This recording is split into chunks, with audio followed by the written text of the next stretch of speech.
Hello दोस्तों, स्वागत है आपका आपकी इस क्लास में दिशा रिसर्च सेंटर में।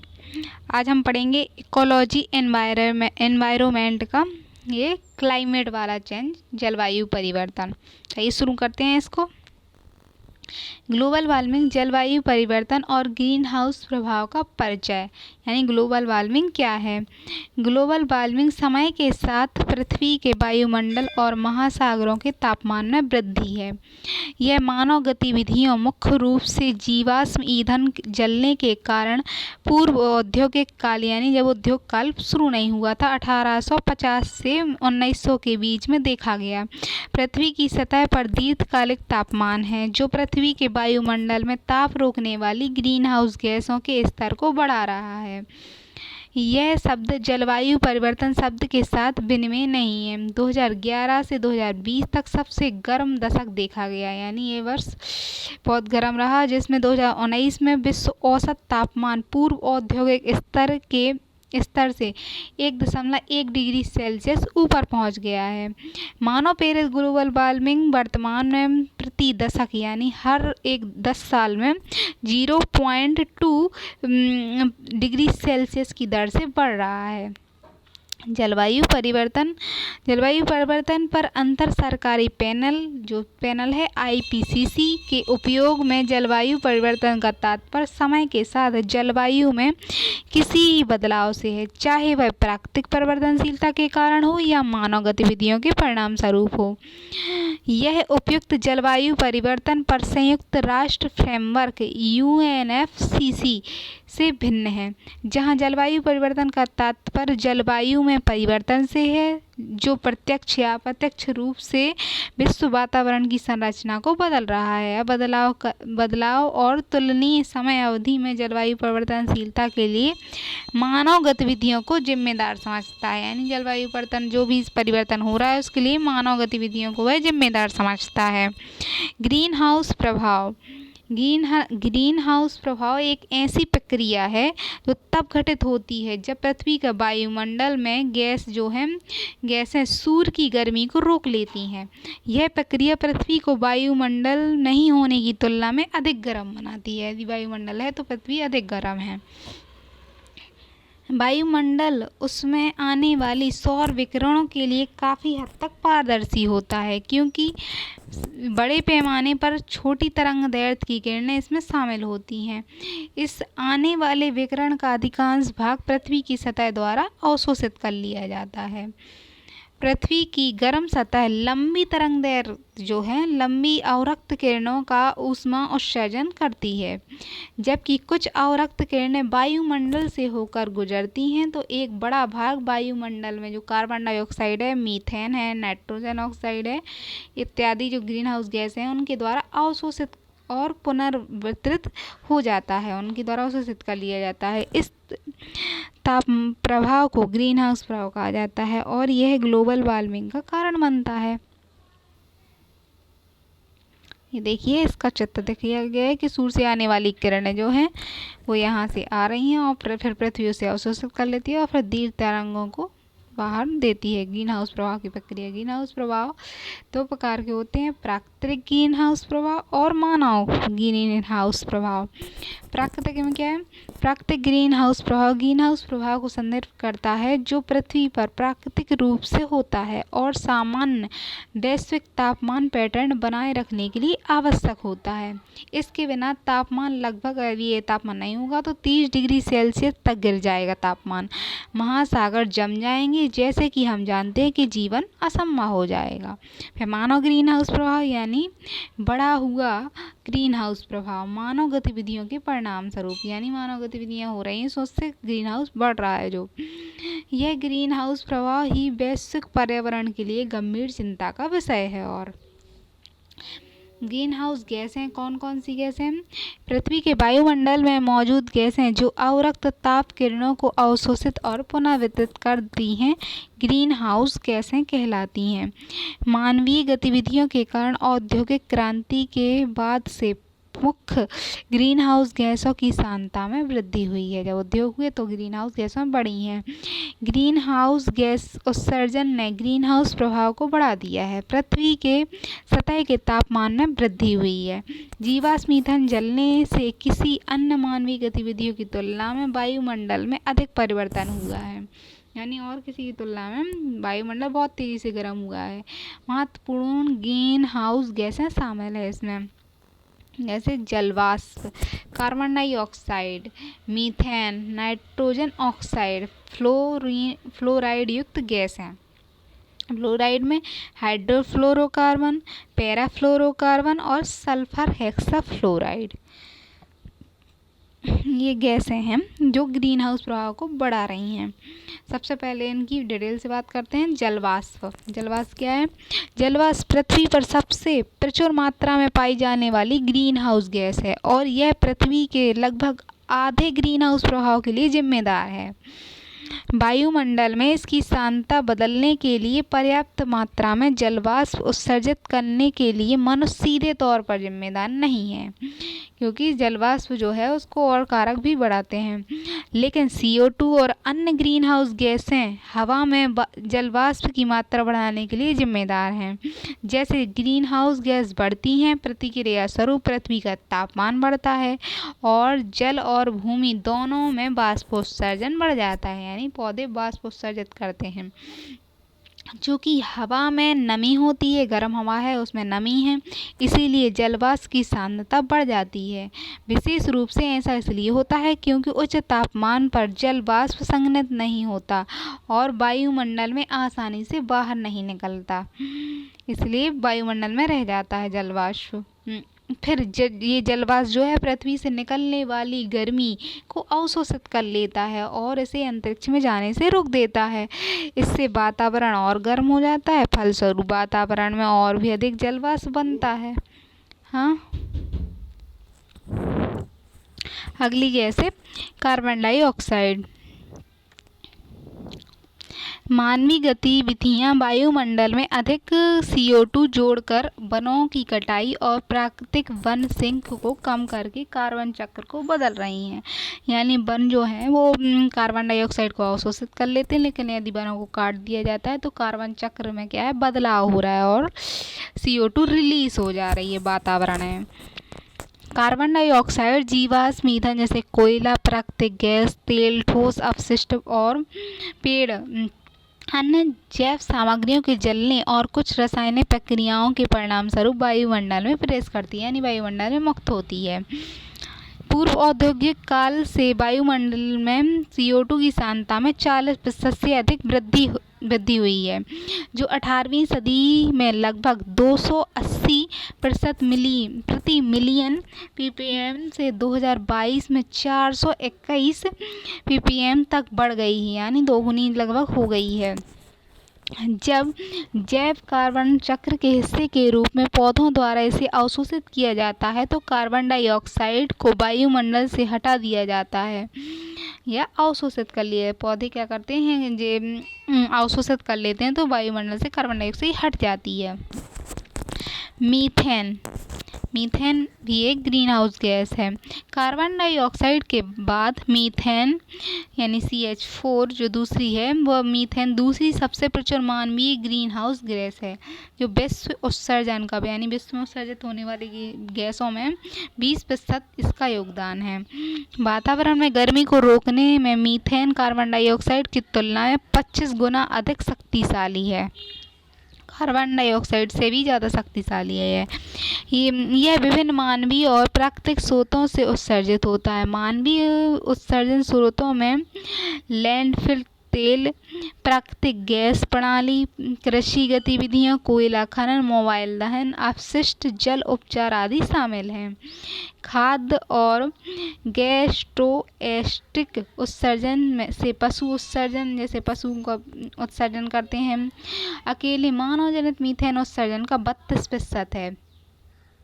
धान की खेती, इसमें बाढ़ के खेत खेत हैं जो उसमें ऑक्सीजन को मिट्टी में प्रवेश करने से रोक देते हैं, जिससे मीथेन उत्सर्जित करने वाले बैक्टीरिया के लिए आदर्श स्थिति बन जाती है और मानव संबंधित उत्सर्जन का 8% हिस्सा बनाते हैं। ये मीथेन जमीन स्तर पर ओजोन का एक खतरनाक वायु प्रदूषक है। ग्रीनहाउस गैसों के निर्माण में भी प्रथम योगदान करता है। ये इसके संपर्क में आने से 1 मिलियन लोगों की समय से पहले मौत हो जाती है। मिट्टी में प्राकृतिक प्रक्रियाएं और रासायनिक प्रक्रियाएं और वातावरण में मीथेन को हटाने में मदद करते हैं। रासायनिक प्रक्रिया होती है तो मीथेन हट भी जाती है वायुमंडल से।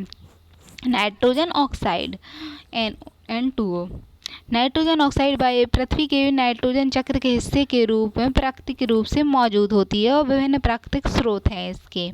हालांकि मानवीय गतिविधियां वातावरण में नाइट्रोजन ऑक्साइड की मात्रा बढ़ा रही हैं। विश्व स्तर पर नाइट्रोजन ऑक्साइड के उत्सर्जन का 40% मानवीय गतिविधियों से आता है। यह कृषि, भूमि औद्योगिक गतिविधियों के दौरान उत्सर्जित होता है। जीवाश्म ईंधन और ठोस अपशिष्ट दहन, साथ ही अपशिष्ट जल के उपचार के दौरान भी इसका उत्सर्जन होता है। नाइट्रोजन ऑक्साइड गैस एक पाउंड वातावरण को 100 साल की अवधि में 1 पाउंड कार्बन की तुलना में 300 गुना अधिक गर्म कर देता है। यानी नाइट्रोजन ऑक्साइड का जो 1 पाउंड है वो 100 साल तक कार्बन की तुलना में 300 गुना अधिक गर्म करता है।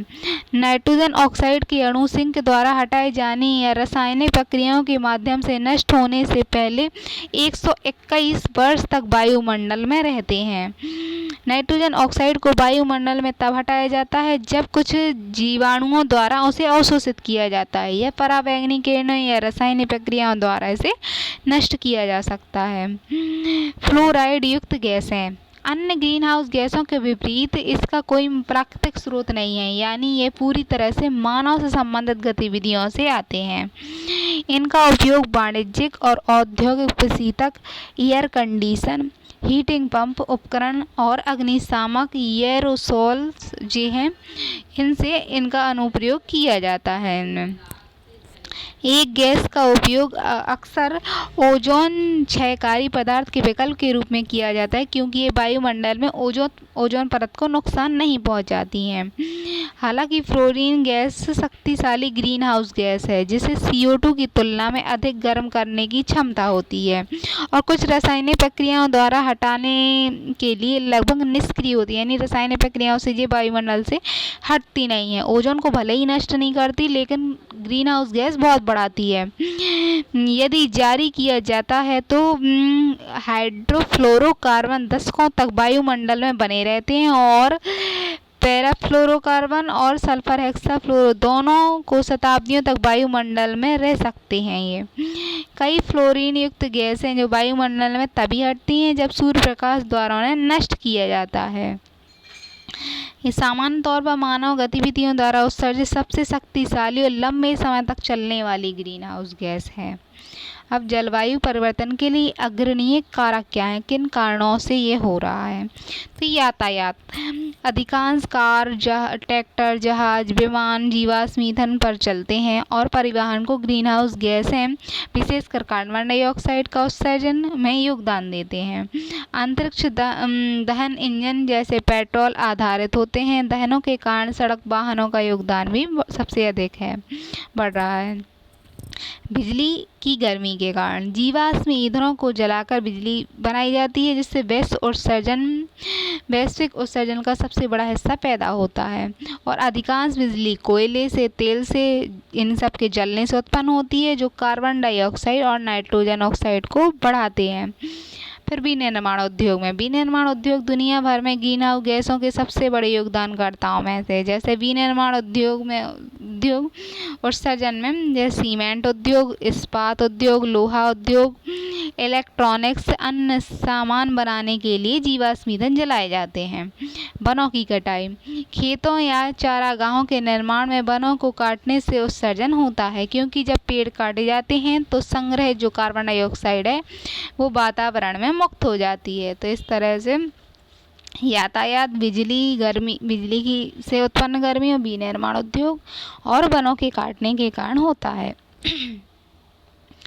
चूँकि जंगल कार्बन डाइऑक्साइड को अवशोषित करते हैं, उन्हें नष्ट करने में उत्सर्जन को वायुमंडल को बाहर करने की प्रक्रिया की क्षमता भी सीमित हो जाती है। अगर जंगल नष्ट हो गए तो उनको कार्बन डाइऑक्साइड हटाने की क्षमता सीमित हो जाती है।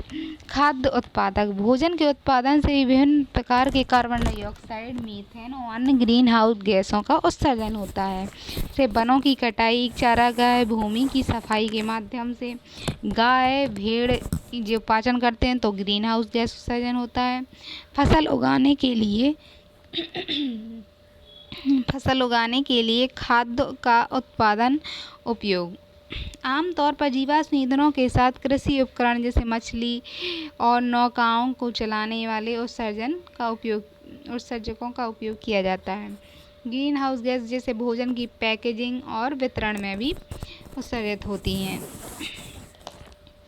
ऊर्जा की मांग विश्व स्तर पर आवासीय और व्यावसायिक इमारतें आधी से अधिक बिजली की खपत करती हैं। चूँकि वे हीटिंग, कूलिंग और कोयला, तेल, प्राकृतिक गैसों का उपयोग करना जारी रखते हैं, इसलिए महत्वपूर्ण ग्रीनहाउस गैसों का उत्सर्जन करते हैं। ग्रीन हाउस कूलिंग के लिए ऊर्जा की बढ़ती मांग, एयर कंडीशन के बढ़ते स्वामित्व के साथ साथ बिजली की खपत में भी वृद्धि ने हाल ही के वर्षों में इमारतों में ऊर्जा के सबसे अधिक कार्बन डाइऑक्साइड में वृद्धि की है। जलवायु परिवर्तन का प्रभाव क्या प्रभाव है? अधिकांशतः तापमान जैसे जैसे ग्रीन हाउस गैसों की सांद्रता बढ़ती है वैसे वैसे वैश्विक सतह पर तापमान भी बढ़ता है। 1980 के दशक के बाद से प्रत्येक दशक हर पिछले दशक की तुलना में अधिक गर्म है और भयंकर तूफान आते हैं। जैसे कि तापमान बढ़ता है, अधिक नमी जो है वायुमंडल में, अधिक वर्षा और बाढ़ आती है, जिससे विनाशकारी तूफान आते हैं। अधिक गर्म हवाओं में अधिक नमी होती है और जिससे उष्णकटिबंधीय चक्रवात अधिक गीले और मजबूत होते हैं, जिससे तीव्र होने में सक्षम हो जाते हैं वो।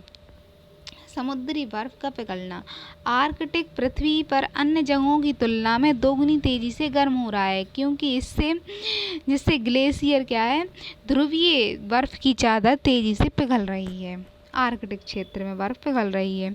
जैसे जैसे समुद्री बर्फ पिघलती है, गहरे समुद्र के पानी जो अधिकांश सूर्य के प्रकाश है उसको अवशोषित करता है और उजागर हो जाता है, जिससे सकारात्मक प्रतिक्रिया लूप बनता है और पिघलने की प्रक्रिया तेज हो जाती है।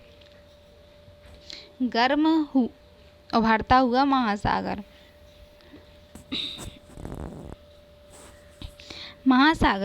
ग्लोबल वार्मिंग से उत्पन्न अधिकांश गर्मी को सोख लेते हैं। पिछले 2 दशकों से समुद्र में सभी गहराइयों में समुद्र के गर्म होने की दर में भारी वृद्धि हुई है। तापमान के प्रति संवेदनशील मछलियाँ, समुद्री जीव पहले से जीवित रहने के लिए ठंडे और गहरे पानी की ओर प्रवासन करते हैं और पैटर्न बदल रहे हैं, जिससे खाद्य, जल और महत्वपूर्ण वाणिज्यिक मत्स्य पालन अस्त व्यस्त हो रहा है। समुद्र द्वारा कार्बन डाइऑक्साइड के बढ़ते अवशोषण से अम्लीकरण हो रहा है उसका, जो पानी की मौलिक रासायनिक संरचना को बदल देता है। मूंगा, सीप, मत्स्य इनको प्रभावित करता है। सबसे पहले यही अनुभव करते हैं, क्योंकि ये खोल का निर्माण करते हैं और ये खोल के लिए कैल्सिफिकेशन प्रक्रिया को बाधित कर रहा है, इसलिए अम्लीकरण हो रहा है समुद्र का। प्रजातियों की हानि दुनिया के सबसे अधिक जैव विविधता वाले स्थान जैसे अमेजन वर्षा वन और गैलापागोस द्वीप जो दक्षिण अमेरिका है उसके पास लेफ्ट साइड में समूह में सभी पशु प्रजातियों में से आधी जलवायु परिवर्तन के कारण विलुप्त होने के खतरे में हैं। जलवायु परिवर्तन विशेष रूप से प्रजातियों के आवासों की हानिकारक है, वर्तमान में अन्य कारणों से खतरे में हैं। उदाहरण के लिए पेंगुइन जो है वो बर्फ पर निर्भर करता है, स्तनधारी प्राणी है। तो इसका प्रदर्शन जो है अच्छा नहीं रहेगा, क्योंकि बर्फ की चादर सिकुड़ रही हैं। पारिस्थितिक तंत्र में तनाव। जलवायु परिवर्तन से जंगलों में कीटों के आक्रामक रोगजनक संक्रमणों का प्रकोप बढ़ने की संभावना है।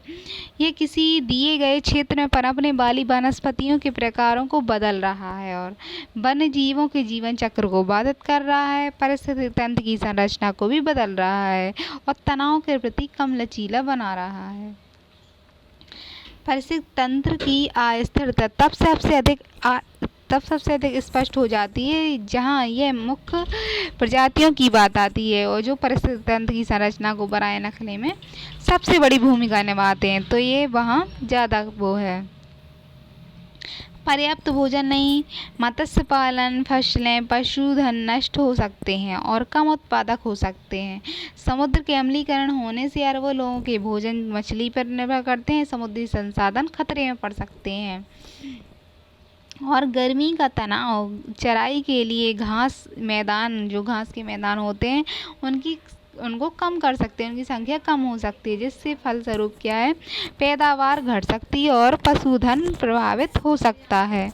कम पूर्वानुमान, बढ़ते मौसम पूर्वानुमान क्या है, गर्मी हो रही है। गर्म हो रही दुनिया में फसलों की खेती अधिक अप्रत्याशित है और पशुधन जो चरम मौसम के प्रति संवेदनशील है को पालना कठिन होता है। जलवायु परिवर्तन से वर्षा के पैटर्न है उसमें बदलाव होता है और अप्रत्याशित बाढ़ और लंबे समय तक रहने वाला सूखा पड़ता है और गंभीर तूफान जैसे फसलों को नष्ट कर सकते हैं। अधिकांशतः स्वास्थ्य जोखिम भी होते हैं, जैसे जलवायु प्रभाव सबसे पहले से ही वायु प्रदूषण और चरम मौसम घटनाएं, जबरन विस्थापन, मानसिक स्वास्थ्य में दबाव, बढ़ती भूख और खराब पोषण के माध्यम से स्वास्थ्य को नुकसान पहुंचा रहे हैं। जहां लोग बढ़ नहीं सकते वहां पर्याप्त भोजन नहीं पा सकते। ग्लोबल वार्मिंग की प्रवृत्तियाँ किस तरह से हो रहा है, तो वैश्विक रिकॉर्ड 1980 में शुरू होने के बाद, जब ग्लोबल वार्मिंग हो रहा है सो रिकॉर्ड जो शुरू हुआ 1880 में शुरू हुआ। 1880 शुरू होने के बाद से वर्ष 2022 में छठा सबसे गर्म वर्ष, जो 2022 है वो छठा सबसे गर्म वर्ष था, जिसका तापमान 20वीं सदी के औसत 13.9 डिग्री सेल्सियस से 0.86 डिग्री सेल्सियस अधिक था। ये 2022 का तापमान 0.86 डिग्री सेल्सियस अधिक था। यह मान 2016 में बनाए गए रिकॉर्ड 0.3 डिग्री सेल्सियस से कम है और 2021 के मान से केवल 0.02 डिग्री सेल्सियस अधिक है, जो सतह उच्च तापमान स्तर पर है। फिर 143 साल के रिकॉर्ड में 10 सबसे गर्म वर्ष हैं 2010 के बाद हुए पिछले 9 वर्ष यानी 2014 से 2022 के बीच में 9 सबसे गर्म वर्ष रिकॉर्ड किए गए हैं। 143 साल में 10,000 जो रिकॉर्ड किए गए हैं उसमें 9 सबसे जो गर्म वर्ष हैं वो 14 से 2022 के बीच के हैं। अब क्षेत्रीय तापमान। वर्ष 2022 में दुनिया भर के अधिकांश हिस्से में औसत से अधिक तापमान दर्ज किया गया है, जैसे यूरोप, दक्षिणी एशिया, दक्षिण पश्चिम प्रशांत महासागर, अटलांटिक, दक्षिण पूर्व प्रशांत महासागर के कुछ हिस्सों में उच्च तापमान देखा गया है। इस बीच औसत से अधिक ठंडे तापमान होते हैं वहाँ उष्णकटिबंधीय प्रशांत महासागर तक सीमित था। लालीना के प्रकरण के अनुरूप था जो पूरे वर्ष बना रहा। वर्षण। संयुक्त राज्य वर्षा के पैटर्न में भी तापमान परिवर्तित हुआ तो वर्षा भी हुई। संयुक्त राज्य अमेरिका के दक्षिण पश्चिम हिस्से में और दक्षिण पश्चिम चिली में, पश्चिमी यूरोप के हिस्सों में और मध्य चीन के हिस्सों में बहुत औसत से भी कम वर्षा हुई, जबकि दक्षिणी अलास्का में, संयुक्त राज्य अमेरिका के उत्तरी और पूर्वी एशिया में, ऑस्ट्रेलिया के कुछ हिस्सों में औसत से अधिक वर्षा हुई। महासागर ताप प्रकरण। महासागर ने क्या है 2022 के लिए ऊपरी 2000 मीटर की वार्षिक वैश्विक तापमान प्रकरण का रिकॉर्ड उच्च था। 2021 में निर्धारित पिछले रिकॉर्ड को यह पार कर गया। 4 उच्चतम पिछले वर्ष जो हैं 2019 से 2022 में हुए हैं। इस पर एक संयुक्त राष्ट्र यूएन है जो जलवायु परिवर्तन पर अंतर सरकारी पैनल है, उसकी आईपीसीसी की रिपोर्ट है जो वो 6ठी रिपोर्ट जारी की गई है। तो समझते हैं क्या है ये। आईपीसीसी ने 20 मार्च 2023 को इंटरलोकेन स्विट्जरलैंड में 6ठे मूल्यांकन चक्र की अपनी संश्लेषित रिपोर्ट जारी की है। व्यापक वैज्ञानिक मूल्यांकन रिपोर्ट है ये 6 से 7 साल में प्रकाशित की जाती है और आईपीसीसी की पहली मूल्यांकन रिपोर्ट 1990 में पूरी की गई थी। इसमें आईपीसीसी की 6ठी मूल्यांकन रिपोर्ट के प्रमुख निष्कर्षों का संकलन है कि 3 कार्यक्रम समूह के परिणामों पर आधारित है। इसमें जो बताया गया है उसमें 3 आधारित है। WG1 ने जलवायु परिवर्तन के भौतिक वैज्ञानिक आधार पर मूल्यांकन किया है। जलवायु 2 जो है WG2 ने प्रभावों, अनुकूलन और भेद्यता का मूल्यांकन किया है। WG3 ने समन का मूल्यांकन किया है। इस तरह से इस रिपोर्ट में 3 महत्वपूर्ण बातें बताई गई हैं। जलवायु परिवर्तन के भौतिक विज्ञान का अध्ययन, मूल्यांकन, प्रभावों और अनुकूलन के बारे में और समन का मूल्यांकन। सिंथेसिस रिपोर्ट में क्या है कि 1.5 डिग्री सेल्सियस की ग्लोबल वार्मिंग, जलवायु परिवर्तन और भूमि और बदलती जलवायु परिवर्तन में महासागर के क्रायोस्फीयर जो है उस पर आधारित विशेष रिपोर्ट से ली गई है। ये आईपीसीसी की 6वीं रिपोर्ट में क्या है, रिपोर्ट में सही प्रकार के लिए रहने योग्य सतत भविष्य और मूलधारा की प्रभावी न्याय संगत कार्रवाई के माध्यम से ग्रीनहाउस गैसों के उत्सर्जन को कम करने और मानव जनित जलवायु परिवर्तन के अनुकूल होने की आवश्यकता पर जोर दिया गया है।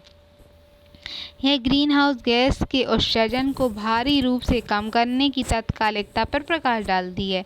इसे पेरिस समझौते द्वारा निर्धारित पूर्व औद्योगिक स्तर के बढ़ते वैश्विक तापमान 1.5 डिग्री सेल्सियस तक सीमित करने का कहा गया है कि सीमित करेंगे, 1.5 से आगे नहीं बढ़ने देंगे।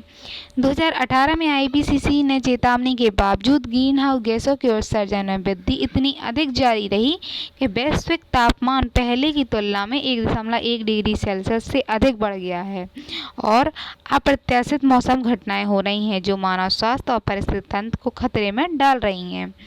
तापमान में वृद्धि के प्रभाव को ध्यान में रखते हुए रिपोर्ट में कहा गया है कि ऐसी घटनाओं ने लोगों के खाद्य सुरक्षा, पानी की कमी और संवेदनशीलता बढ़ा दी है। कमजोर आबादी को जलवायु परिवर्तन का खामियाजा भुगतना पड़ रहा है। रिपोर्ट में जलवायु परिवर्तन के कारण होने वाले आर्थिक नुकसान और क्षति पर भी प्रकाश डाला गया है। न्यायसंगत दुनिया के लिए वंचित समाधान की आवश्यकता पर भी जोर दिया गया है। इसमें सुझाव क्या करेंगे?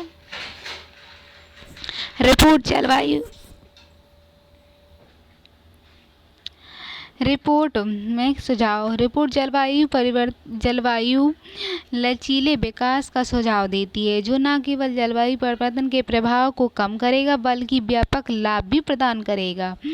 स्वच्छ ऊर्जा तक पहुँच, रोजगार के अवसर बढ़ाने के लिए वायु गुणवत्ता के सुधार, प्रौद्योगिकी के माध्यम से स्वास्थ्य सेवाओं का बढ़ावा देना और समानता प्रदान करना जलवायु परिवर्तन के अनुकूल होने में मदद करने के लिए रिपोर्ट के अनुशासित लक्ष्यों में से एक है।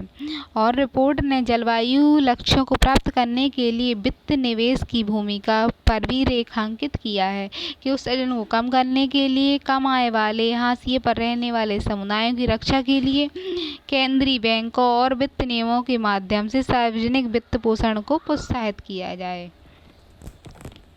रिपोर्ट में सुझाव दिए गए हैं। जलवायु परिवर्तन पर अंतर सरकारी पैनल, जो अंतर सरकारी पैनल IPCC है क्या है ये बताते हैं। जलवायु परिवर्तन पर अंतर सरकारी पैनल जलवायु परिवर्तन के आकलन के लिए अग्रणीय अंतर्राष्ट्रीय निकाय है। ये जलवायु परिवर्तन को समझने के लिए दुनिया भर में प्रासंगिक नवीन वैज्ञानिक, तकनीकी और सामाजिक आर्थिक जानकारी की समझ और मूल्यांकन करता है। ये और कोई शोध नहीं है करता, बल्कि जलवायु परिवर्तन संबंधी डेटा और मापदंडों की निगरानी बनाए रखता है। स्थापना इसकी कब हुई? IPCC की रिपोर्ट संयुक्त राष्ट्र पर्यावरण कार्यक्रम UNEP और विश्व मौसम संस्थान संगठन WMO द्वारा वर्ष 1988 में दुनिया को जलवायु परिवर्तन और संभावित पर्यावरणीय, सामाजिक, आर्थिक प्रभावों का ज्ञान की वर्तमान स्थिति पर एक वैश्विक दृष्टिकोण प्रदान करने के लिए इसकी शुरुआत की गई। तो इसकी शुरुआत जो है पर्यावरण कार्यक्रम जो है और विश्व मौसम संगठन इनके द्वारा 1988 में की गई। और ये जलवायु परिवर्तन पर सामाजिक प्रभाव क्या पड़ते हैं इसके बारे में जानकारी प्रदान करते हैं। ये सदस्य संयुक्त राष्ट्र UN और WMO यानी विश्व मौसम संगठन के सभी सदस्यों के लिए खुला है। वर्तमान में 195 देश IPCC के सदस्य भी हैं। IPCC का उद्देश्य सभी स्तरों पर सरकार को वैज्ञानिक जानकारी प्रदान करना है, जिसका उपयोग सरकार क्या करेगी, नीति निर्माण विकसित करने में कर सकती है। और IPCC की रिपोर्ट अंतर्राष्ट्रीय स्तर पर जलवायु परिवर्तन के वितरण में महत्वपूर्ण इनपुट है। IPCC के कार्य क्या हैं? तो IPCC जलवायु परिवर्तन, इसके कारणों, प्रभावों, विकल्पों पर ज्ञान के बारे में व्यापक मूल्यांकन रिपोर्ट तैयार करती है। दुनिया भर में हजारों लोग IPCC के काम में योगदान देते हैं। मूल्यांकन रिपोर्ट के लिए विशेषज्ञ हर साल प्रकाशित होने वाले हजारों वैज्ञानिक पत्रों का आकलन करते हैं और फिर IPCC के लेखकों के रूप में अपना समय स्वेच्छा से देते हैं। जलवायु परिवर्तन पर प्रभावों, भविष्य के जोखिमों के बारे में क्या ज्ञात है, उन सभी जोखिमों को कम करने और अनुकूलन और शमन कैसे हो सकता है, इस पर अपना सारांश प्रदान करते हैं। फिर जलवायु परिवर्तन पे क्या है, 2007 का नोबेल पुरस्कार मिला इसको। IPCC और ऑल गोर के बीच 2 भागों में विभाजित किया गया था। अब जलवायु परिवर्तन पर के कारक क्या हैं? जलवायु की पहले भी पढ़ चुके हैं, पर अन्य तरीके से इसको पढ़ लेते हैं। जलवायु परिवर्तन के कारक और प्राकृतिक कारक में क्या है, महाद्वीप का विस्थापन हो रहा है। पृथ्वी पर उपस्थित महाद्वीपीय गतियाँ होती हैं। पृथ्वी पर महाद्वीपीय में जो है गतिविधियाँ होती हैं, जिसके कारण समुद्री धाराएं, जल और स्थल के वितरण में परिवर्तन होता है।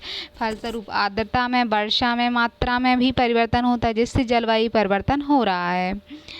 और ज्वालामुखी के कारण मुक्त गैसें बादलों का निर्माण करती हैं, जिसके फलस्वरूप सूर्य का प्रकाश पृथ्वी पर बहुत कम पहुंचता है, जिससे तापमान कम हो जाता है। और जैसे वर्ष 1991 में फिलीपींस की ज्वालामुखी माउंट पिनाटोबा के विस्फोट के कारण तापमान जो है 0.5 डिग्री सेल्सियस की कमी देखी गई थी।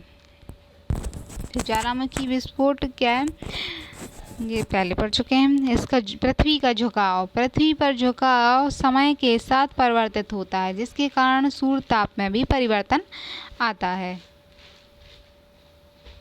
सौर विकिरण की मात्रा, सूर्य पर कई बार चुंबकीय तूफान उत्पन्न होते हैं, जिसके कारण सूर्य तापमान में कमी है। चुंबकीय तूफान उत्पन्न होंगे तो सूर्य ताप में कमी आएगी, जिन्हें सौर कलंक कहा जाएगा। साथ ही कभी कभी सूर्य के कोरोना जो है बाहरी वातावरण, उसका कोरोना में विस्फोट के कारण सौर तूफान उत्पन्न हो जाते हैं, जिससे सूर्य का ताप बढ़ जाता है। वहाँ तूफान आते हैं तो तापमान बढ़ेगा। और चुंबकीय प्रभाव होगा, यदि चुंबकीय तूफान आएंगे तो वो ऊर्जा को खींच लेंगे, अपने ही पास रखेंगे, तो तापमान कम होगा। कृषि अवशेष जलाने से देश में लगभग 75% ग्रीन हाउस गैसें उत्सर्जन बढ़ रहा है। केंद्रीय प्रदूषण नियंत्रण बोर्ड के तत्वाधान में भारतीय विज्ञान अनुसंधान संस्थान भोपाल का एक अध्ययन है।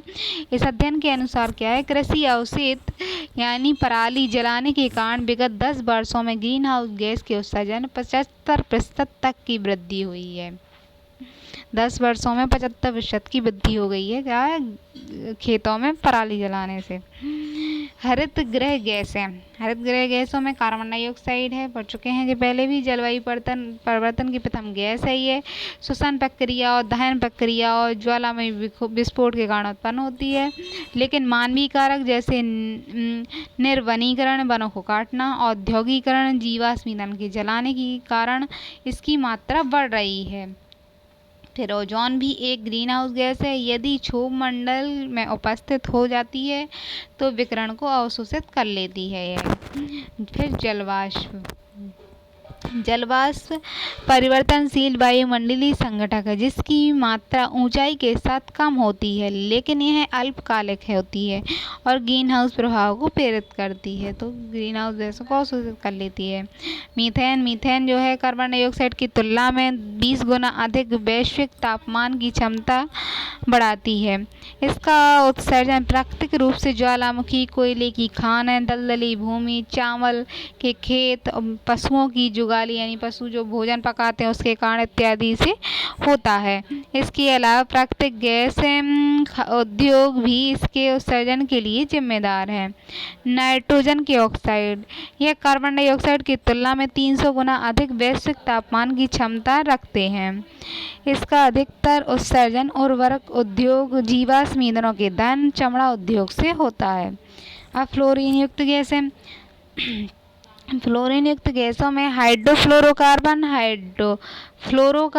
पैराफ्लोरोकार्बन, सल्फर हेक्साफ्लोराइड और नाइट्रोजन टाइफ्लोराइड शामिल हैं। यह अधिकतर मानव जनित है।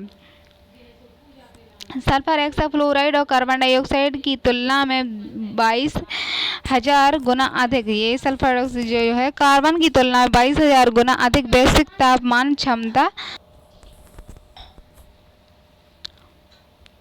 फ्लोरीन युक्त गैसों का उत्पादन औद्योगिक क्षेत्र में एल्यूमीनियम और अर्धचालकों के उत्पादन से होता है।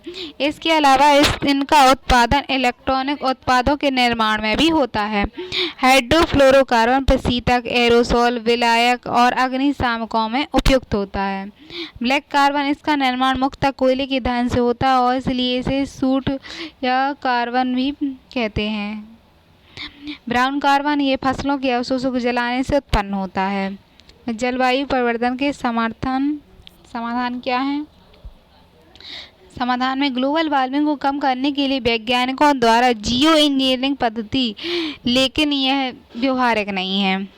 फिर जलवायु परिवर्तन के लिए क्या है, ज्वालामुखी के सक्रिय होने से वातावरण में सल्फर डाइऑक्साइड गैसें निकलती हैं जिससे बादल बन जाता है और सूर्य का प्रकाश पृथ्वी पर नहीं आ पाएगा, फलस्वरूप तापमान कम हो जाएगा, लेकिन ये भी उतना प्रभावी नहीं है।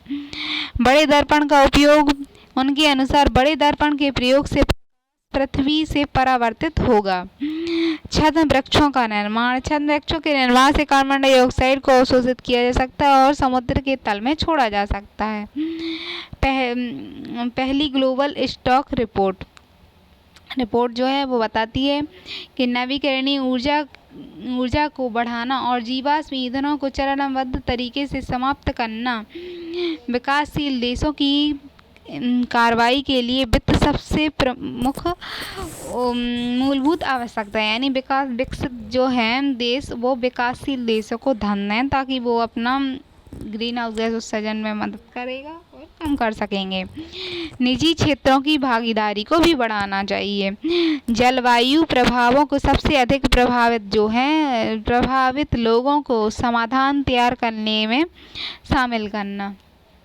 फिर जलवायु परिवर्तन एवं विकास पर संयुक्त राष्ट्र सम्मेलन। संयुक्त राष्ट्र सम्मेलन कब हुआ? तो पृथ्वी सम्मेलन जो है कब? 1992 में। 1992 में ब्राजील के रियो डी जेनेरो में ये आयोजित हुआ था सम्मेलन। इस सम्मेलन का कन्वेंशन की उत्पत्ति हुई, यानी इस सम्मेलन में 3 कन्वेंशन बनाए गए, जिसमें जलवायु परिवर्तन पर संयुक्त राष्ट्र कन्वेंशन UNFCCC की स्थापना हुई। फिर जैव विविधता पर संयुक्त राष्ट्र कन्वेंशन CBD बना।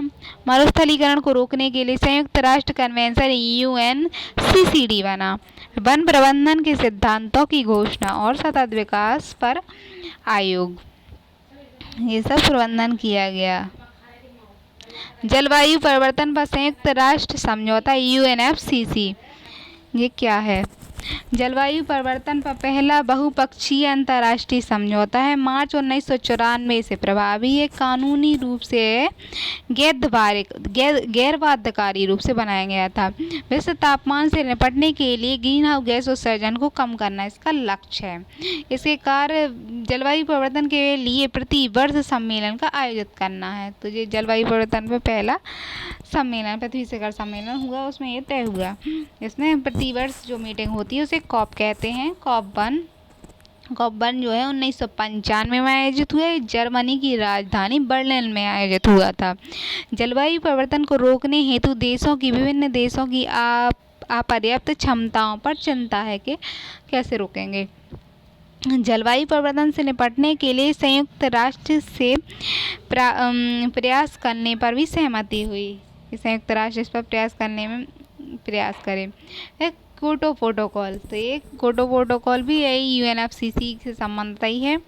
ये जापान के क्योटो में ये आयोजित किया गया। 1997 में आयोजित किया। ये 1995 में हुआ, फिर 1997 में जापान में हुआ।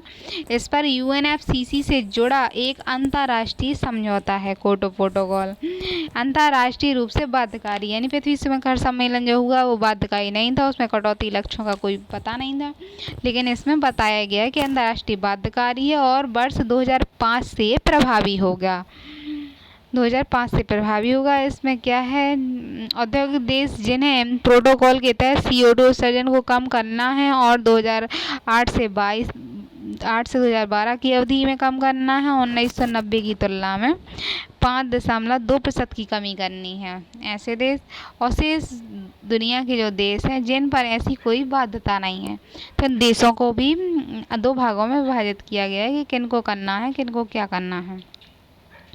जो क्योटो प्रोटोकॉल है उसमें पहली प्रतिबद्धता है कि वर्ष 2008 से 2012 तक 6 ग्रीन हाउस गैसों के उत्सर्जन में 90 के स्तर से 5.2% की कटौती करना है। 6 ग्रीन हाउस गैसों में जैसे कार्बन है, मीथेन है, नाइट्रोजन ऑक्साइड है, क्लोरोफ्लोरोकार्बन और पैराफ्लोरोकार्बन, ये सब गैसें, इनको कम करना है। द्वितीय प्रतिबद्धता 2013 के वर्ष 2020 तक है। इसमें 6 ग्रीन हाउस गैसों के उत्सर्जन को 90 के स्तर से 18% तक की कटौती करनी है। तो पहले में 5.2% की कटौती करनी है और ये करना है 2012 तक, फिर 13 से 20 तक के में 18% की कटौती करनी है।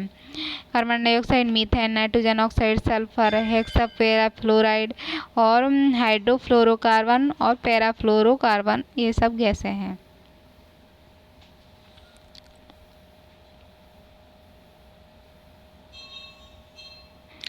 औद्योगिक रूप से विकसित देशों द्वारा अतीत में किए गए क्रियाकलापों के आधार पर साझा परंतु विभेदित उत्तरदायित्व का सिद्धांत इसी प्रोटोकॉल के अंतर्गत अपनाया गया है। कि विभेदित मतलब है जो प्रदूषण फैलाया है वो विकसित देशों ने तो फैलाया है पहले, तो इसीलिए काम भी उन्हीं को करना पड़ेगा, सबसे पहले उत्तरदायित्व न लेना चाहिए। सदस्य देश और जो फर्स्ट में रखे गए हैं तो विकसित देश हैं, वे विकसित देश तथा संक्रामक काल से गुजरने वाली अर्थव्यवस्थाएं हैं। इसमें कौन है? इसमें सोवियत रूस है। पूर्वी यूरोप की अर्थव्यवस्था के जो देश हैं, यूरोपीय संघ के 15 देश हैं।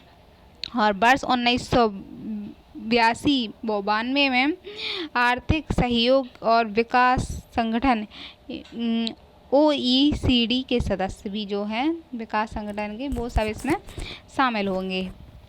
एनेक्स 1 में शामिल देशों को छोड़कर बाकी जो सभी देश हैं इस श्रेणी के देशों को वित्तीय सहायता द्वारा विकासशील देशों के ग्रीनहाउस गैस उत्सर्जन को कम करने संबंधी गतिविधियों में सहायता करनी होगी। जो एनेक्स 1 के देश हैं वो एनेक्स 2 के देशों को यानी बाकी देशों को वित्त रूप से सहायता करेंगे उसको कम करने के लिए। उपयुक्त उत्सर्जन कटौती उद्देश्यों पर विपरीत प्रभाव न पड़े इसके लिए स्वच्छ विकास तंत्र CDM की संकल्पना को अपनाया गया है। इसमें क्योटो प्रोटोकॉल जो है क्योटो प्रोटोकॉल के अनुरूप अनुच्छेद 12 के तहत कार्बन क्रेडिट यानी कार्बन बाजार की संकल्पना पर आधारित है। उत्सर्जन कटौती हेतु प्रतिबद्धता कई देश विकासशील देशों में उत्सर्जन कटौती परियोजनाओं को लागू करने की अनुमति देते हैं। उत्सर्जन कटौती हेतु प्रतिबद्ध कई देश विकासशील देशों में सतत और एवं हरित परियोजनाओं के निवेश पर कार्बन क्रेडिट प्राप्त कर सकते हैं। यानी कार्बन क्रेडिट यानी जो वन है वो कार्बन उत्सर्जित करते हैं, तो यदि विकासशील देशों में कार्बन अवशोषित करने की क्षमता अधिक है तो वे अपना क्रेडिट विकासशील देश जो हैं विकसित देशों को बेच सकते हैं। कार्बन क्रेडिट के खरीद उत्सर्जन कटौती को लक्ष्यों को पूरा करने के लिए उनका उपयोग कर सकते हैं।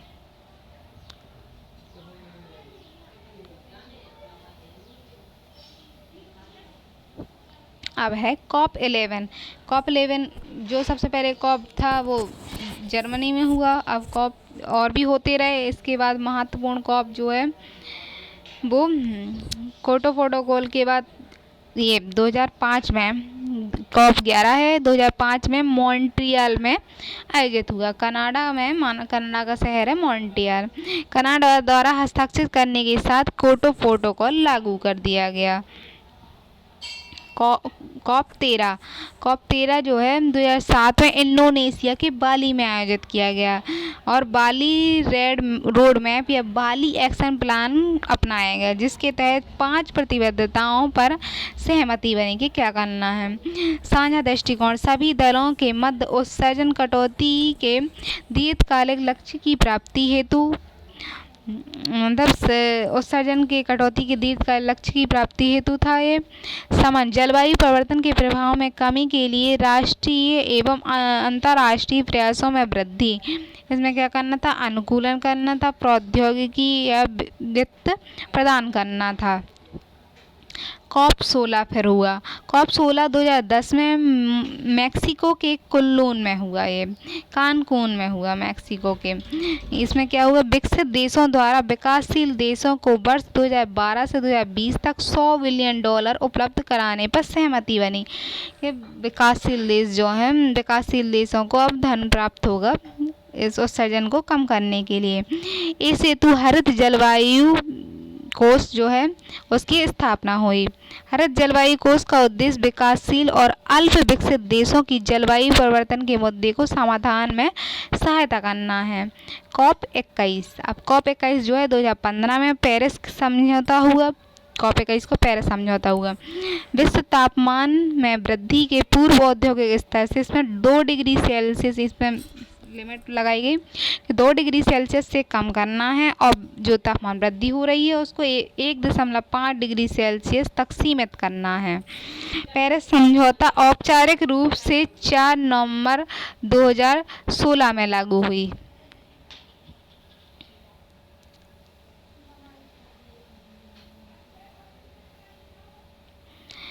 और 2020 लक्ष्य ये क्या है? इसमें कार्बन डाइऑक्साइड के उत्सर्जन को 20% की कमी करना है। इसमें नवीकरणीय ऊर्जा बाजार हिस्सेदारी में 20% की वृद्धि करना है और उत्सर्जन दक्षता में भी 20% की ऊर्जा जो है उसमें 20% की वृद्धि करना, नवीकरणीय ऊर्जा में 20% की वृद्धि करना और कार्बन उत्सर्जन को 20% कम करना। तो ये लक्ष्य है 2020। राष्ट्रीय स्तर पर निर्धारित योगदान INDC इसके योगदान है स्वच्छ तौर पर उत्सर्जन के लक्ष्यों का निर्धारण करना, भारत का एनडीटीए के तहत वर्ष 2030 तक अपनी उत्सर्जन तीव्रता को 2005 के मुकाबले 33 से 35% तक कम करने का लक्ष्य है। यानी भारत जो है 2005 के मुकाबले 33 से 35% तक अपने उत्सर्जन को कम करेगा। पेरिस समझौता बनाम क्योटो प्रोटोकॉल, इसमें क्या अंतर है पेरिस समझौता और क्योटो प्रोटोकॉल?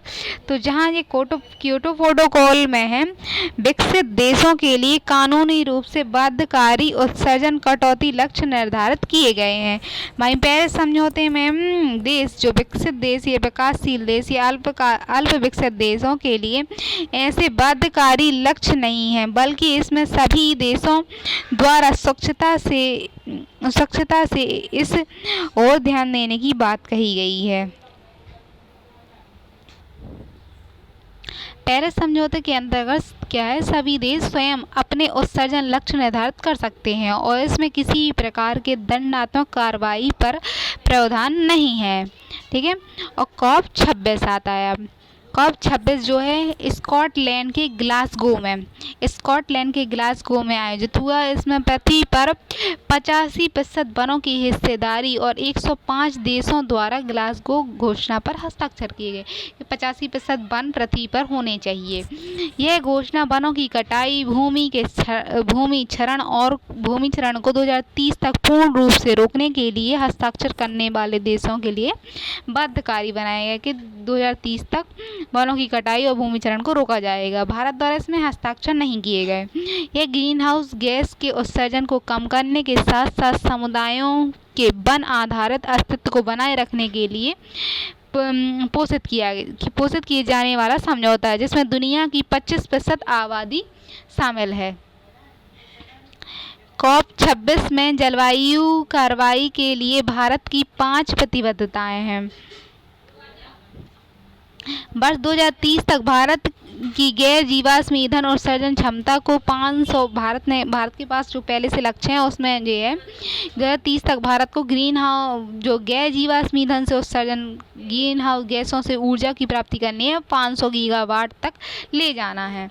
और 2030 तक भारत को 50% ऊर्जा की आवश्यकता को अक्षय ऊर्जा स्रोतों यानी गैर परंपरागत जो स्रोत हैं उससे अक्षय ऊर्जा स्रोतों के माध्यम से पूरा करना है। 50% ऊर्जा उस तक बनानी चाहिए।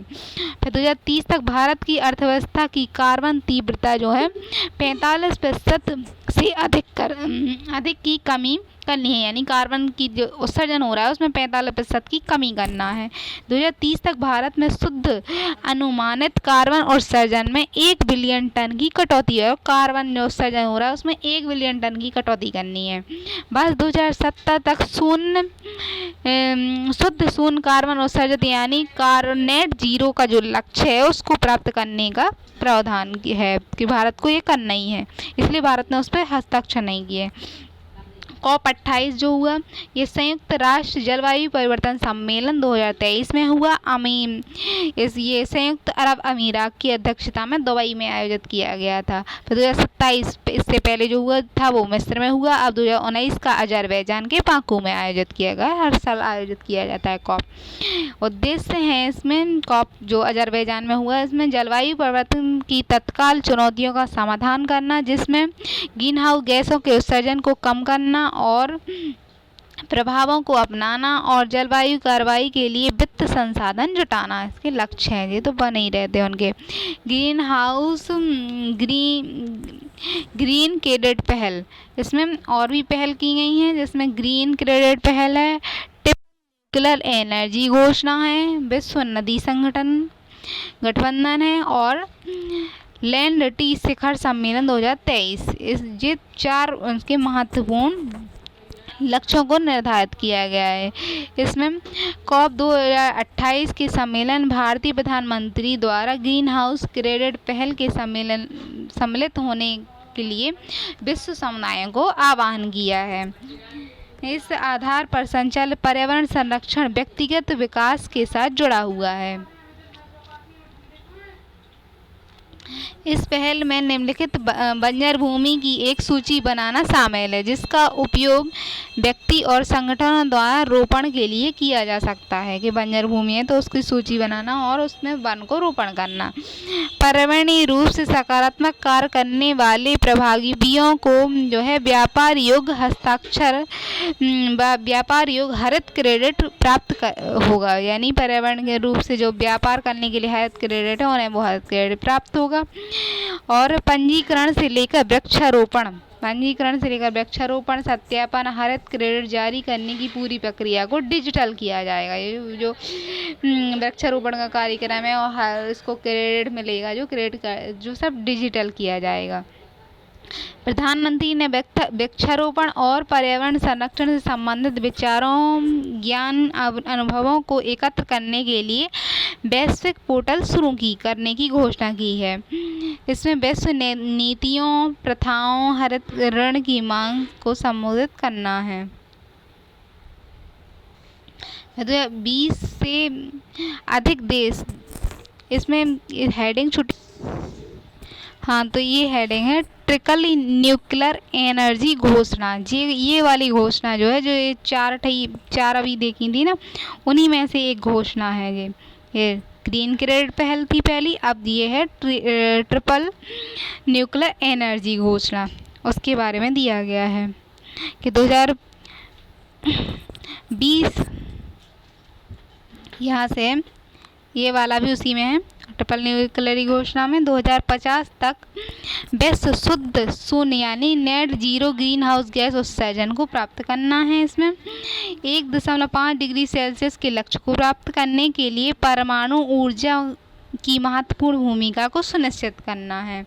इस संबंध में अंतर्राष्ट्रीय परमाणु ऊर्जा एजेंसी की महत्वपूर्ण भूमिका सुनिश्चित करना है। और अब जो तीसरा है लक्ष्य था वैश्विक नदी संगठन गठबंधन, ये उसे नदी शहर गठबंधन लॉन्च किया गया। इसमें Bharat, Denmark, Cambodia, Japan, Bhutan, Australia, Netherland, मिस्र और घाना जैसे देश शामिल हैं। इसमें क्या है, नदी क्रेडिट विकास को बढ़ावा देना और नेटवर्क बनाने और सीखने के लिए विश्व नदी शहरों के लिए मंच है। और फिर ये वही है, अभी दोबारा आ गया, इसी में है विश्व बैंक, एशिया विकास बैंक और एशियाई बुनियादी ढांचा निवेश बैंक जैसी बहुपक्षीय फंडिंग एजेंसियों द्वारा भी इसे समर्थन देने और आश्वासन देने का आश्वासन दिया गया है। नदी संरक्षण के लिए टिकाऊ जल प्रबंधन की दिशा में वैश्व प्रयास करना है। शहरी नियोजन में नदी को मुख्य धारा में लाने की आवश्यकता पर बल दिया गया है। इसमें भारत की एक पहल का अंतर्राष्ट्रीय स्वरूप है। अब ये है जो ये नदी शहर गठबंधन है, CRCA कहते हैं इसे। भारत की एक पहल है। इसमें भारत में नदी के किनारे स्थित शहरों के सतत प्रबंधन पर विचार किया गया है। 2021 में केंद्रीय जल शक्ति मंत्रालय के तहत राष्ट्रीय स्वच्छ गंगा मिशन और केंद्रीय आवास एवं शहरी मामलों के मंत्रालय के द्वारा इसे लॉन्च किया गया था। सोसाइटी पंजीकरण अधिनियम 1860 के अंतर्गत वर्ष 2011 में सोसाइटी के रूप में इसे पंजीकृत किया गया। नमामि गंगे कार्यक्रम के क्रियान्वयन एजेंसी है। ये उद्देश्य गंगा के प्रदूषण को कम करना और गंगा का मूल्यांकन करना है। जो है नमामि गंगे कार्यक्रम 2014 में केंद्रीय जल शक्ति मंत्रालय के अधीन आया। उद्देश्य गंगा नदी के संरक्षण और पर्यटन संबंधी सुधार और आर्थिक विकास सुनिश्चित करना है। फिर जो है ये चौथा है लेडिट टी शिखर सम्मेलन, जो उसमें 4 थे, उसमें से ये आखिरी बार है। लीडरशिप फॉर इंडस्ट्री ट्रांजिशन शिखर सम्मेलन एक वैश्विक पहल है जिसका उद्देश्य इस्पात, सीमेंट, रसायन या विमानन, पोत परिवहन जैसी चुनौती क्षेत्रों को कम कार्बन वाले मार्गों पर स्थानांतरित करना। कुल 38 देश हैं इसमें। इसके प्रमुख बिंदु हैं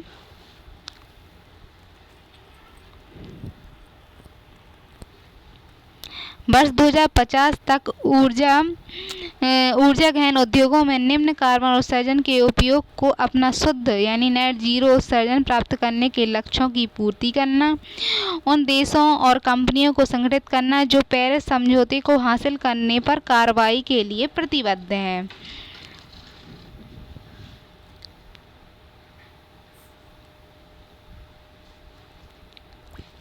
इसमें तो कुछ भी नहीं है, ग्रीन हाउस गैसों को कम करने के लिए है।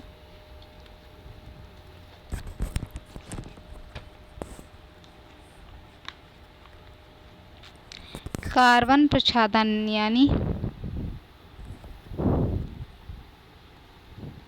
यहाँ कार्बन अनुक्रमणशीलता, वायुमंडलीय कार्बन डाइऑक्साइड को संग्रहित करने की प्रक्रिया को कार्बन अनुक्रमणीयता कहा जाता है। वातावरण में कार्बन डाइऑक्साइड की मात्रा को कम करने के लिए किया जाता है। इसकी विधि क्या है? इसकी विधि परिवर्तित गैर आर्थिक जैसे कोयला, सीमेंटों का उपयोग जो है CO2 को संग्रहित करने के लिए किया जाता है, क्योंकि CO2 के अणु कोयले की सतह पर जुड़े होते हैं। CO2 को तेल के रिकवरी बढ़ाने के लिए अन्य होने वाले तेल क्षेत्रों में इंजेक्ट करके रिकवरी टूल रूप से इस्तेमाल किया जाता है।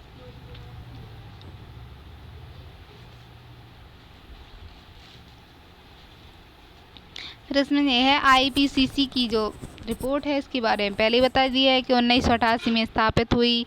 6वीं रिपोर्ट आई है अभी 2023 में। जलवायु परिवर्तन के बारे में व्यापक वैज्ञानिक रिपोर्ट है ऑन क्लाइमेट चेंज, ये जलवायु परिवर्तन की रिपोर्ट है। इसमें संयुक्त राष्ट्र का एक आधिकारिक पैनल है ये जलवायु परिवर्तन।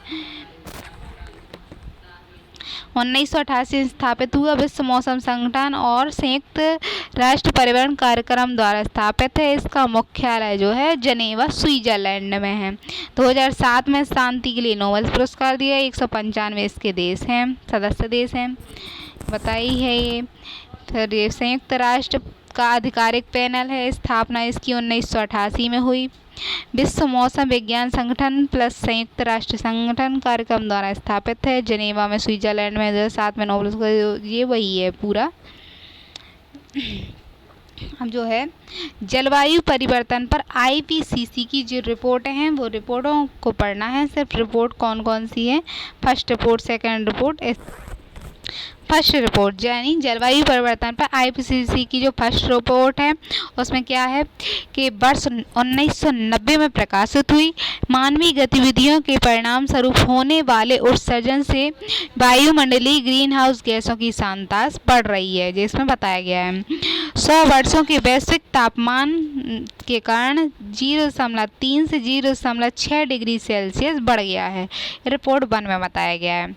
अब जलवायु परिवर्तन पर IPCC की जो सेकेंड रिपोर्ट है ये 1995 में आई। पहली 1990 में आई थी, अब ये 95 में आई। इसमें 2100 तक 2000 जो सन चल रहा था उसमें 2100 तक विश्व के तापमान में 3 डिग्री सेल्सियस वृद्धि होगी और समुद्र का स्तर 50 सेंटीमीटर तक वृद्धि का अनुमान है। इसने बताया कि कब क्या होगा। यह रिपोर्ट वर्ष 1997 में क्योटो प्रोटोकॉल के लिए वैज्ञानिक आधार बनी, और जब ये 95 में आई तो क्योटो प्रोटोकॉल 95 में ही हुआ था, तो उसके लिए आधार बनी है ये रिपोर्ट। फिर जलवायु परिवर्तन की तीसरी रिपोर्ट है जो 2001 में प्रकाशित हुई। 90 इसने बताया है कि 1990 की तुलना में 21वीं सदी तक 2100 तक अनुमानित तापमान वृद्धि को संशोधित कर क्या है जो तापमान होगा वो 1.4 डिग्री से -5.8 डिग्री तक किया गया है। वर्षा बढ़ेगी, वर्षा क्या है बढ़ जाएगी, और 1990 से 2100 तक समुद्र का स्तर भी 80 सेंटीमीटर बढ़ने की समझने भी वही तापमान बढ़ना और वर्षा के जो समुद्र है उसका स्तर बढ़ने की बात कही है। चरम मौसम की घटनाओं की आवृत्ति तीव्रता में अवधि में वृद्धि होगी और अधिकांश वार्मिंग मानवीय गतिविधि जो ग्लोबल वार्मिंग हो रही है वो मानवीय गतिविधियों के कारण हो रही है, इसने ये बताया। अब जलवायु परिवर्तन की चौथी रिपोर्ट 2007 में प्रकाशित हुई। इसने बताया है कि 1970 से 2004 के बीच ग्रीन हाउस गैसों के उत्सर्जन में 70% की वृद्धि हुई है और 2005 में CO2 की वायुमंडलीय सांद्रता में क्या है 65,50,000 वर्ष में से सबसे अधिक थी। क्या थी अधिक 70% की इसमें ग्रीन हाउस गैसों में वृद्धि हुई है और CO2 जो वायुमंडल में है उसकी सांद्रता में इतनी ज़्यादा वृद्धि हो गई है, ये बता रहा है। वैश्विक तापमान 2100 तक पूर्व औद्योगिक स्तर से 4.5 डिग्री सेल्सियस तक बढ़ जाएगा। यानी उसने जो ये तो पहले ही भी बता चुका था कि तो तापमान है वो 3 डिग्री सेल्सियस तक बढ़ जाएगा, लेकिन जो औद्योगिक स्तर है यानी जब उद्योग शुरू नहीं हुए थे उसके तौर पे मापा है, तो उसने बताया है कि 4.5 डिग्री सेल्सियस तक बढ़ जाएगा। समुद्र का स्तर 90 की तुलना में 60 सेंटीमीटर से अधिक हो सकता है और IPCC वर्ष 2007 के लिए क्या है शांति नोबेल पुरस्कार पे मिले हैं और ये 2009 में कोपेनहेगन जलवायु बैठक के लिए वैज्ञानिक आधार बने। 2009 का जो कोपेनहेगन की बैठक हुई उसके लिए ये आधार बने थे इनकी। ये कौन सी रिपोर्ट थी? 4th रिपोर्ट थी ये। अब है 2014 में आई है ये जलवायु परिवर्तन की 5वीं रिपोर्ट है जलवायु परिवर्तन की है। वर्ष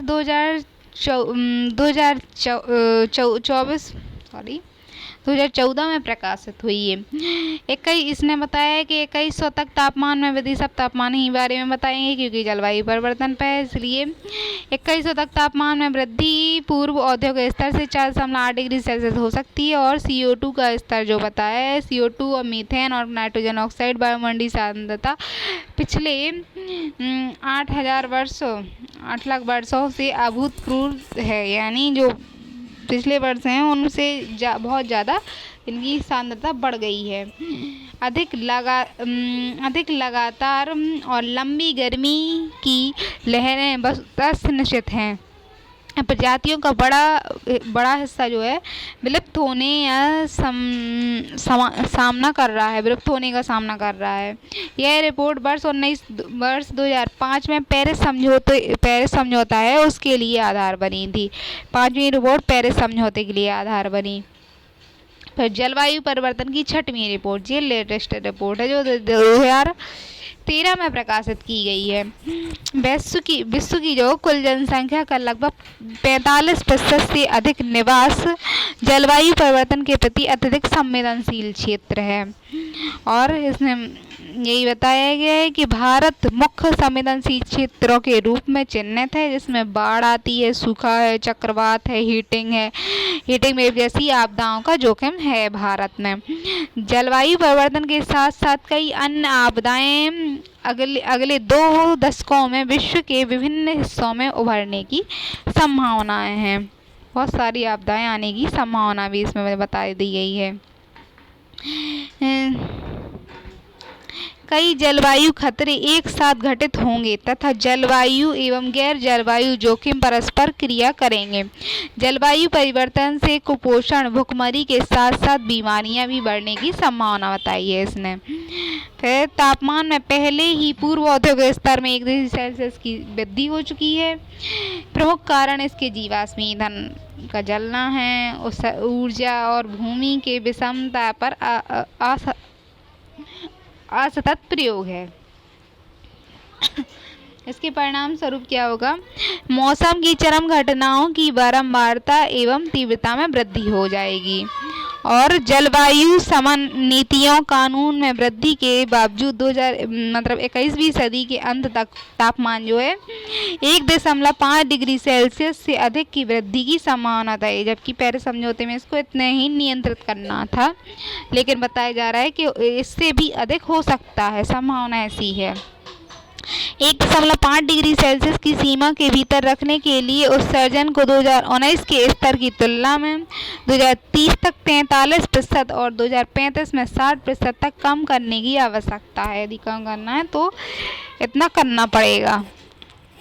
जलवायु परिवर्तन की स्थिति रिपोर्ट 2023 की जो स्थिति रिपोर्ट है उसमें 23 मार्च 2024 को विश्व मौसम विज्ञान दिवस के अवसर पर आई थी। विश्व मौसम विज्ञान संगठन द्वारा जारी की गई। इसमें 2023 अभी तक का सबसे गर्म वर्ष बताया है इसने।